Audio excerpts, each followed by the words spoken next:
Welcome to another how-to video. In today's tutorial, let me show you how you can play 1v1 with your friends in Brawl Stars. So all you have to do is click the three bars on the upper right of the game screen. While you are at it, click Friendly Battle.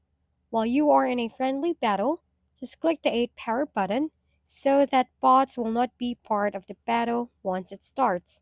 And then click Invite. After you click invite, as you can see, these are all my friends and Brawl Stars that I can invite. So I will click invite, and that's it. Enjoy playing with your friends on Brawl Stars. That's it for this tutorial. For more how-to videos, please don't forget to subscribe and hit the like button if this video has helped you.